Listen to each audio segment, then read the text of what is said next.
ከኢትዮጵያ ሲስተም ሞር ጀነራሊስቲክ አፕሮች አለው ማለት ለምሳሌ እኛ ጂኦግራፊ እንወስዳለን ሂስትሪ እንወስዳለን እና ናቹራል ሳይንስ ተማሪ ራሱ ሆነን ማትስ የሚያጠና ሰው ባዮሎጂ የሚያጠና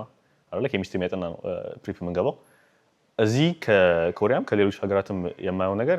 ሞር ስፔሲፊክ ያደርጉታል ለምሳሌ አንዳንድ ሰዎች ማትስ ላይ በጣም ዲቴል አጥንተው ከሌላ ሀገራት ለምሳሌ ወደዚህ ይመጡ ባዮሎጂ ላይ ለምሳሌ በጣም ወደኋላ ይቀራሉ ግን እንደዚህ ስፔሲፊክ ዶሜናቸው ላይ በጣም ዲቴይልድ አውቀው ይመጣሉ አይ ቲንክ ኮሪያም ተመሳሳይ ነው እዚህ በተለይ ለኢንጂነሪንግ የሚጠቅሙ ኮርሶች ላይ የሚያተኩሩ ሃይስኩሎች አሉ ልክ እንደዛው ደግሞ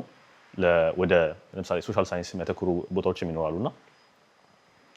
የዚህ ሀገር ሲስተሙ ስፔሻላይዜሽን ላይ በጣም ፎከስ ያደርጋሉ ፕላስ ኢንቴንሲቲውም የሚጨምር ይመስለኛል በተለይ ኮምፒቲሽን ሌቨሉ ሪላቲቭ ግሬዲንግ ስለሆነ አይ ቲንክ ኢትዮጵያ ዩኒቨርሲቲ ለምሳሌ 6 ወር አቴንድ አድርጌ ነበርና አብሶሉት ግሬዲንግ ነበር አብዛኛው ነገር እዚህ ደግሞ ሪላቲቭ ግሬዲንግ ነው ማለትም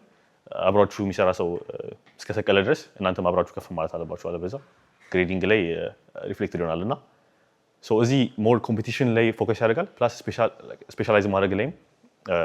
ያተኩራሉ ብዬ አስባለሁ ሶ በዚህ በሁለት አስፔክቶች ይለያያሉ ከኢትዮጵያ ጋር